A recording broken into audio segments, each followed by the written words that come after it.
Welcome to the Schools In, Idlings Out webcast. This webcast will cover lessons learned for reducing vehicle idling on school property and is part of a Sustainable Schools Anti-Idling project funded by a grant from the University of Cincinnati's Center for Clinical and Translational Science and Training, or CCTST. The Sustainable Schools Anti-Idling Project's goal is to build a network of collaborators for long-term sustainability programs related to anti-idling within Greater Cincinnati area schools. This webcast will cover research related to idling vehicles on school property, the impact of the Cincinnati Anti-Idling Campaign, lessons learned from the campaign, a call to action, and available resources. The beginning of every school year offers a great opportunity to raise awareness about the impact of vehicle idling, especially on children. And so that's what we're going to be looking at today. Partners for this project include the lead organization, ALLY, or Alliance for Leadership and Interconnection, Cincinnati Children's Hospital Medical Center, Greenstream Concepts, Green Umbrella, and Southwest Ohio Air Quality Agency. Those are the key partners, and we have several other collaborators. I want to start with introductions, and I want to first of all thank all of our panelists today. My name is Jenny Fraser, and I'm the Executive Director of ALLY and Manager for the Sustainable Schools Anti-Idling Project, and I'll be the moderator for this webcast, which includes the following participants. We have Dr. Patrick Ryan, Assistant Professor in the Department of Pediatrics at Cincinnati Children's Hospital Medical Center. And we thought we had Maurice Harris, who's Director of Corporate Communications for First Group. First Student is the bus company of First Group, but Maurice was not able to make it today. But we will share some information about First Student. We have Joy Landry, Public Relations Specialist for Southwest Ohio Air Quality Agency, and Cynthia Igbalnia, Industrial Hygienist at Greenstream Concepts, and she's also our webcast organizer. So I want to just talk a little bit about ALLY, what our work is about. We stand for Alliance for Leadership and Interconnection. And our mission is to build people's capacity to create healthier, sustainable environments. We act as a citizens catalyst to organize community momentum for long-term sustainability in school communities. One of our chief achievements has been to build community momentum for Cincinnati Public Schools to become a national leader for building LEED schools. LEED is a rating system for green buildings and includes standards for healthier, sustainable environments. One of ALLY's roles is to connect health and sustainability. And the way we do this, some of the work we've done is we've served on a Cincinnati Public Schools Air Quality Advisory Committee that resulted in several outcomes relating to improving air quality in the schools, and those different outcomes are listed in this webinar. And one of the results or outcomes has been an anti-idling protocol. ALLY also builds futures in the green economy by offering green STEM fairs and eco-mentoring programs where students learn about green technologies, air quality, and green careers. And ALLY's work is geared toward catalyzing school systems to build long-term sustainability programs that incentivizes saving resources and links programs to hands-on student leadership in green STEM. And if you're interested in more information about ALLY, you can go to our website at www.allyohio.org. So next I'd like to introduce Dr. Patrick Ryan from Cincinnati Children's Hospital Medical Center, who will share research results related to the impact of the Cincinnati Anti-Idling Campaign on ambient air quality. Patrick. Hi, thanks, Jenny. My goal today is to tell you a little bit about why we're interested and why we've done the anti-idling campaign, and share with you the methods and some of the background on the campaign itself. So, again, just briefly, I'd like to talk a little bit today about what it is about air pollution at schools and its impact or potential impact on kids. And then share with you the anti-idling campaign that we've done in Cincinnati, which was really the first to pair the anti-idling effort with objective measures of its success, and specifically air monitoring before and after the campaign.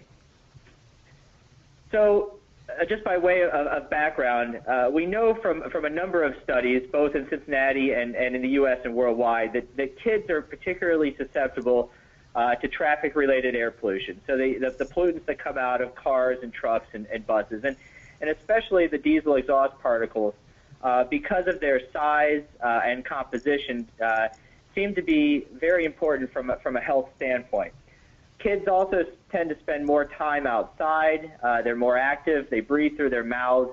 And childhood is this period of lung growth and development. So exposures that occur during childhood tend to have greater health effects than those that occur after lung growth and development. We and others have previously shown that exposure to traffic-related air pollution to diesel exhaust particles is linked with asthma exacerbation, including visits to the emergency room, hospitalizations, admissions, medication, increased symptoms. But recently, we've become aware that schools and more cognizant that schools represent a very significant environment for kids. So kids can spend more than 35 hours every week at schools. And because of where they're located, schools tend to have the potential for increased exposures. So you can see here a couple of pictures. One is... All right, so I'm back. I apologize for the technical difficulties with the microphone.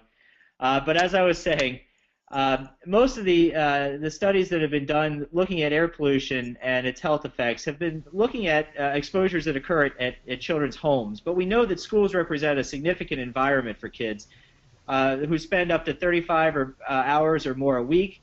And these schools tend to be located near major roads and also have a source of diesel particles that come to them, and those are the school buses, which tend to sit outside and idle. And so let me share with you some data that we've collected to demonstrate the importance of school buses on the air quality at schools. So this slide has three components to it. On the x-axis is time, and the red line is a count of the number of particles in the air. So these can represent diesel exhaust particles.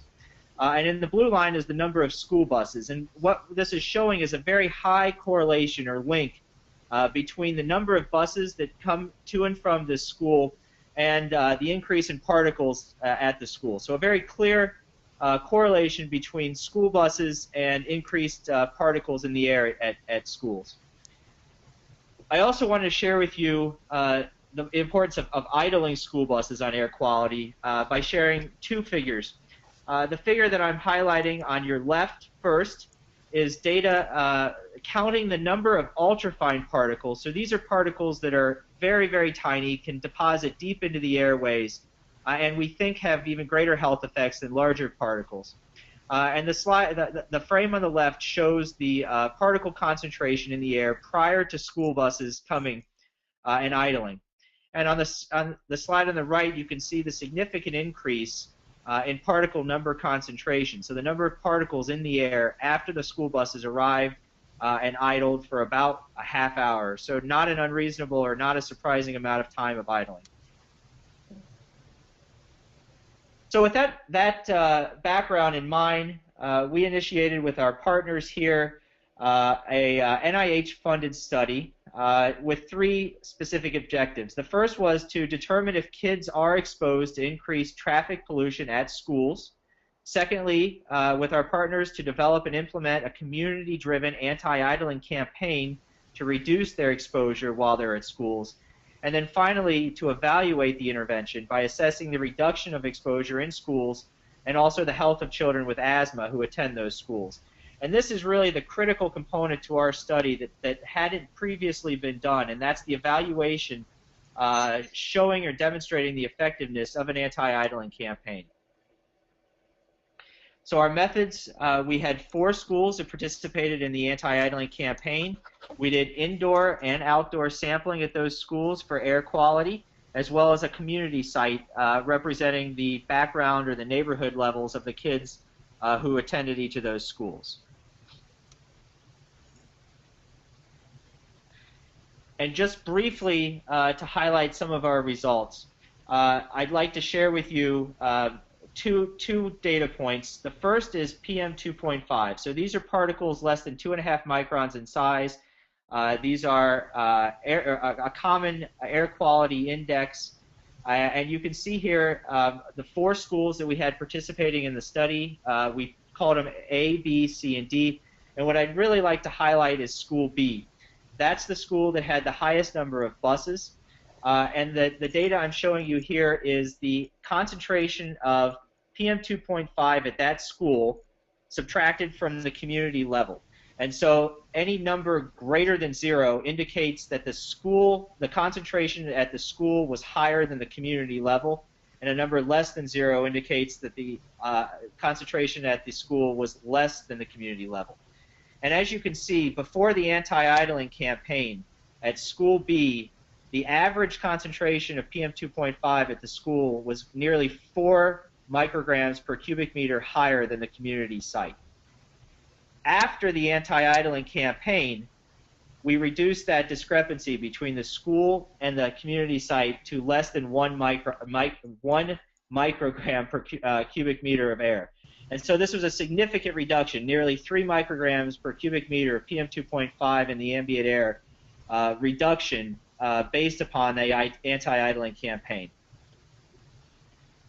The other data I wanted to share with you was concentrations of a chemical called elemental carbon. And this is a chemical specific to diesel exhaust particles that has also been shown to have health effects associated with exposure. And so again, at School B, the school with the highest number of buses, before the anti-idling campaign, the concentration of elemental carbon was on average 0.4 micrograms per cubic meter higher than the community site. It's important to note that after the anti-idling campaign, not only did we see a significant reduction from pre to post, but the average concentrations at the school were no longer statistically significantly higher than the community level. So essentially, we've reduced the concentrations of elemental carbon at the school down to background levels. So I want to wrap up and just make sure to acknowledge all the partners that we've had at the public schools, the health department, and the University of Cincinnati, as well as Cincinnati Children's Hospital, and turn it over to the next speaker. Hi, it's Ginny again, and I just wanted to mention again that Maurice Harris from First Group was unable to attend today, but we wanted to talk a little bit about how the Cincinnati Anti-Idling Campaign was involved in training school bus drivers around the health impact of anti-idling buses on children, and how First Student, the bus company, has developed a program called Drive Smart to train their school bus drivers about reducing idling on school property. And some of those messages or really Drive Smart tips are included in this slide. Basically, 10 seconds of idling uses more fuel than starting your engine, so it's good not to run, it's good not to idle because of that. It's also a moving bus warms faster than an idling bus. It's better to keep a full tank of gas because air in the fuel tank increases evaporation into the environment, so you don't want to overfill the tank. You want to replace missing or loose fuel caps to allow that because they allow vapors to escape. And you also want to step on it gradually, step on the accelerator gradually. 1 second of high-power driving can produce nearly the same volume of emissions as 30 minutes of normal driving. So just if you're interested in finding out more information about First Students Drive Smart program, please contact Maurice Harris. And so next I'd like to introduce Joy Landry. She's the Public Relations Specialist for Southwest Ohio Air Quality Agency, who will share strategies her agency implements to help schools and communities reduce idling. Joy? Thank you, Ginny. The Southwest Ohio Air Quality Agency monitors 6 major air pollutants, and anti-idling is one of our most important public initiatives. Anti-idling is the easiest, no-cost way that an individual can help protect the environment. Idling adversely affects not only the environment, but also can harm our health. Vehicle exhaust contributes greatly to ozone formation, which is the main cause of poor air quality days in our region. We could go to the next slide. In addition, vehicle exhaust includes 3 major air pollutants: carbon monoxide, nitrogen dioxide, and particulate matter. That would be the PM 2.5 that Dr. Ryan referenced. All 3 of these air pollutants are shown to induce asthmatic symptoms, as well as shortness of breath and coughing, even in healthy individuals. Air pollution from motor vehicles also contributes to high blood pressure, heart disease, and even lung cancer. Children are especially susceptible to vehicle exhaust because they breathe faster, their lungs are still developing, and their shorter height puts them closer to those tailpipes. These reasons make anti-idling critical on school grounds, as well as other outdoor venues that appeal to children, such as parks and playgrounds. And Dr. Ryan's research that you just saw affirms that anti-idling can reduce air pollution at schools. So to help with this effort, the Southwest Ohio Air Quality Agency provides anti-idling materials and support at no charge to schools and daycares in Butler, Claremont, Hamilton, and Warren counties here in Southwest Ohio. These materials include 18 by 12 signs. We'll also provide you with the signposts and hardware if you need it. We have window and windshield decals that you can put inside the school offices or even in school vehicles such as buses, just to remind people that your school is an anti-idling school. We also can provide educational brochures, guest speakers, even training sessions to help educate your community, your parents, your teachers, principals, and of course your students. Because we often find that when we educate children about environmental issues, the education sort of goes upwards and they share that information with their parents. So for more information on anti-idling at your school or daycare, please feel free to contact the Southwest Ohio Air Quality Agency. You can reach me directly at 513-946-7754. The slide also provides you with my email and our website address for more information on idling. So thank you, and remember, turn the key, be idle free. Great. Thank you so much, Joy. So the next slide is we're going to look at the CCTST funded survey results. Cynthia Igbaldnia will share those results. Thank you very much. This was a pretty exciting piece of or project or grant work to work on for us. It was a grant funded through the Center of Clinical and Translational Science and Training, that's CCTST, and the project focused on 2 things. It focused on identifying those historical lessons learned from this anti-idling campaign that Dr. Ryan talked about. The link here that you see is actually a link that provides a lot of resources and information about that campaign, and also hosts a link to that project website that goes into more details about the actual grant through the National Institute of Environmental Health Sciences. So that's the link there. And then the successes of that campaign were really, I think, very fundamentally important. And we wanted to learn how we could do better in a farther reaching impact. So the successes included increasing awareness of anti-idling and that was identified through pre and post assessments. So we were able to document that there was an increased awareness, which impacted the actual idling times. We were able to document a decreased bus idling times by 60% at drop-off and 80% at pickup. And that was through visual monitoring done by students at the schools, at one of the schools that we worked with. We were also able to show a decrease in passenger idling times, 50% at drop-off and 68% at pickup. Again, through monitoring activities that the students and staff did.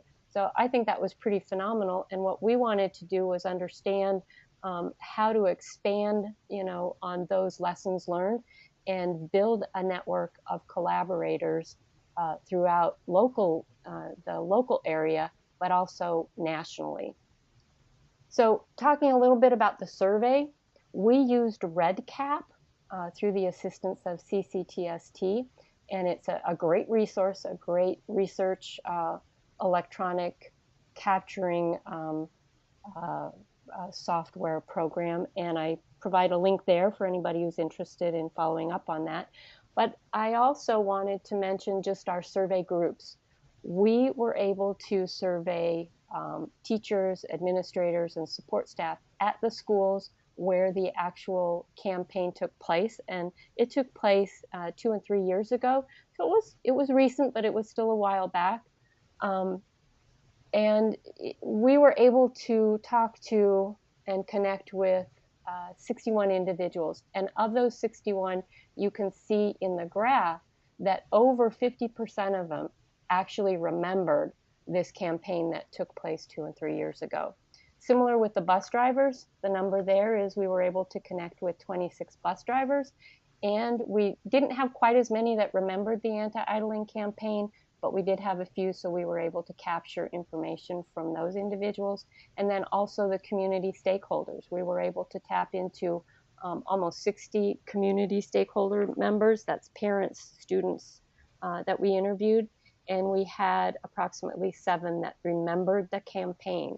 So capitalizing on those individuals that remembered the campaign, we wanted to identify of those who participated and remembered the campaign.